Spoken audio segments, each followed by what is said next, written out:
Bom, olá a todos, meu nome é Marcelo Dalla Corte, eu sou engenheiro mecânico.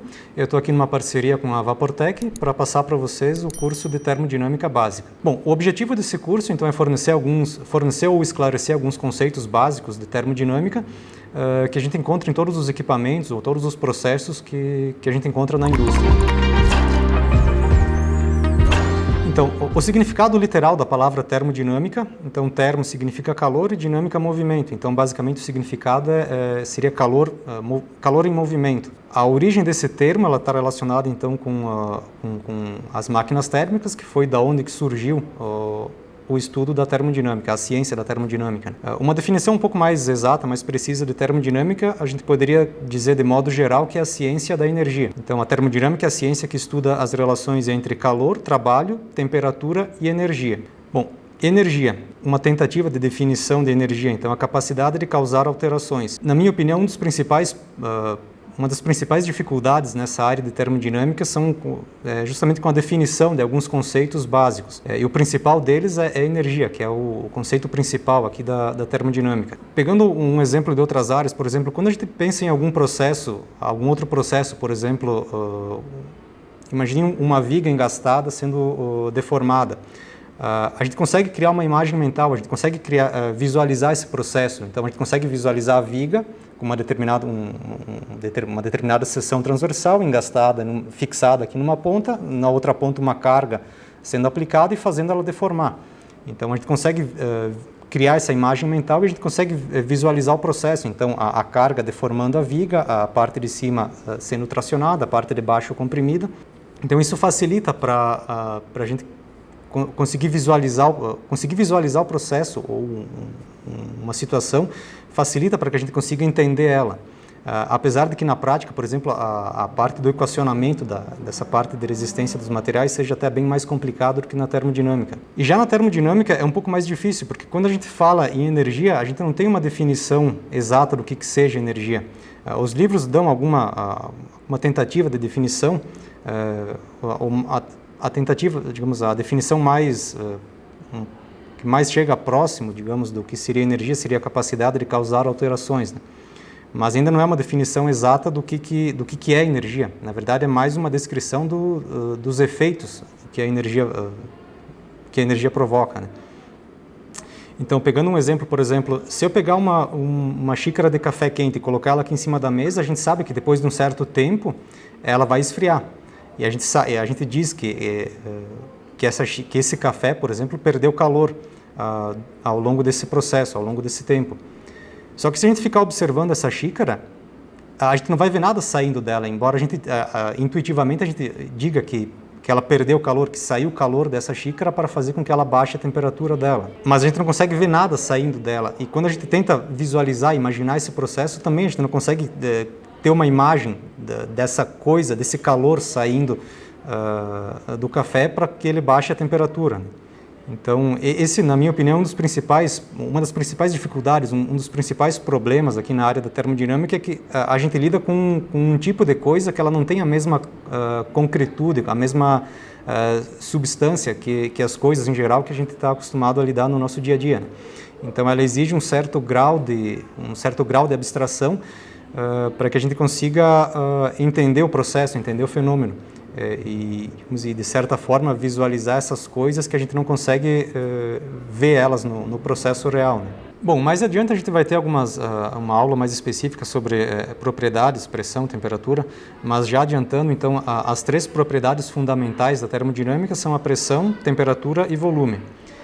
E o motivo delas serem as propriedades mais importantes no estudo aqui da termodinâmica é porque são as propriedades que são mais facilmente mensuráveis, são fáceis de serem medidas.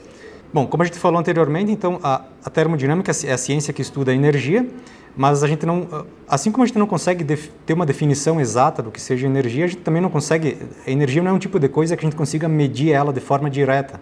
A gente sempre vai medir ou determinar a quantidade de energia de um sistema, de um processo, de forma indireta a partir de outras propriedades. E as propriedades mais importantes para a gente quantificar a energia em algum processo, em algum equipamento, são a pressão e a temperatura, e dependendo do processo, a vazão de fluido que passa pelo equipamento, né? Bom, em situações de projeto, basicamente o que a gente busca é dimensionar os equipamentos.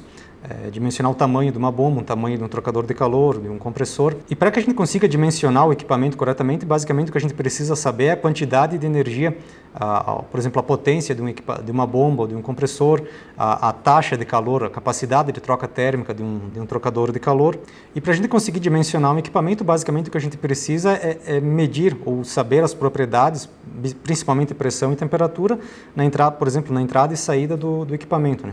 Bom, aqui são alguns fatos interessantes da termodinâmica. Então, as 4 leis da termodinâmica, a primeira, a segunda, a terceira lei e a lei zero, é a ordem de surgimento, a ordem de desenvolvimento dessas leis. Então, a primeira lei que foi desenvolvida, a primeira teoria que foi desenvolvida sobre termodinâmica foi o que hoje a gente chama a segunda lei da termodinâmica, que basicamente ela determina a direção com que os processos podem acontecer tanto na natureza como nos processos industriais, né? Depois veio a primeira lei da termodinâmica, que é basicamente o balanço de energia, que é o que a gente usa quando a gente vai dimensionar um equipamento. Basicamente o que a gente aplica é balanço de energia, balanço de massa e de energia, quando for o caso, né? Depois a terceira lei da termodinâmica e por último a lei zero, que determina então a questão do equilíbrio termodinâmico.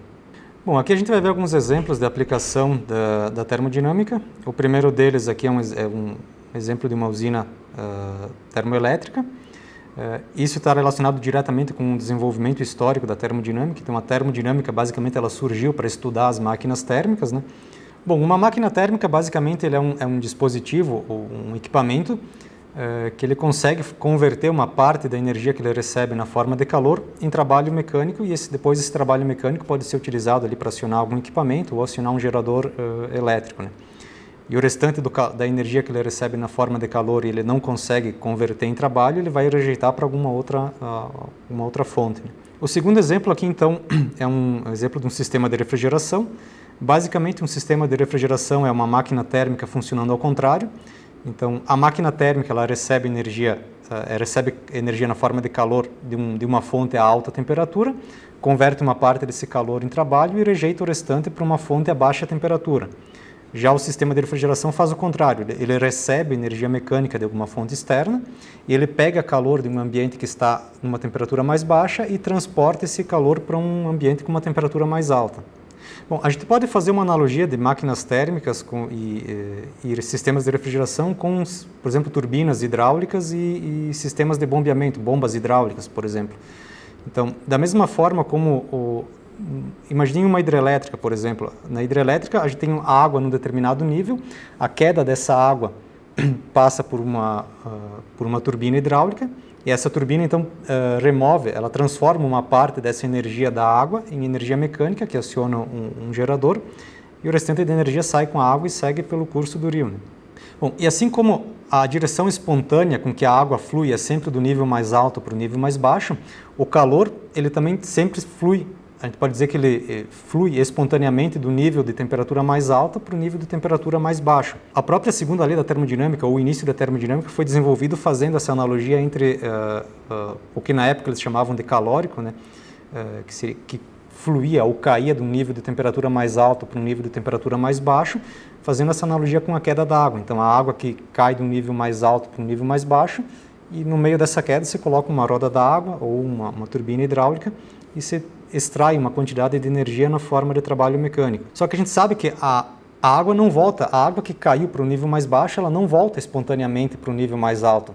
Para que a gente consiga pegar a água de um nível mais baixo e levar ela de volta para um nível mais alto, a gente precisa usar algum equipamento, que nesse caso é as bombas em geral, né? Então, a bomba, o que ela faz? Ela recebe energia de um motor elétrico, de algum outro motor, então ela recebe energia mecânica, e ela pega essa água que está num nível mais baixo e transporta ela de volta para um nível mais alto. Então ela faz basicamente o que um sistema de refrigeração faz com o calor, ou com a energia. Então ela pega a energia térmica, o calor de um nível de temperatura mais baixo e leva ela para um nível de temperatura mais alto, né? E assim consegue manter então um ambiente refrigerado com temperatura mais baixa, né? Outras aplicações bastante importantes ali da termodinâmica, então, ainda no contexto de máquinas térmicas, mas nesse caso, então, para a produção de energia mecânica, são os motores ali, a combustão interna. Então, basicamente, o que o motor, a combustão interna faz? Ele recebe energia térmica proveniente da combustão do combustível. Ele transforma uma parte dessa energia em energia mecânica, que é utilizada então para movimentar o veículo, e o restante da energia é descartada por meio dos gases do escapamento, né? Bom, uma outra aplicação então também bastante interessante da termodinâmica é na parte ali do metabolismo. Então, os alimentos que a gente ingere, quando são digeridos, eles liberam energia dentro do nosso corpo, e essa energia é utilizada então para manter o metabolismo, para as atividades físicas que a gente realiza, né? Então, a gente também pode aplicar o balanço de energia no corpo humano, então quantificar a quantidade de energia que entra com os alimentos, o gasto de energia, ou a quantidade de energia que o corpo precisa para manter o metabolismo e realizar as atividades físicas, né? E ver se vai faltar ou sobrar alguma energia nesse processo, né? Bom, essa foi então uma introdução básica à termodinâmica. Espero que vocês tenham gostado. A gente se vê na próxima aula.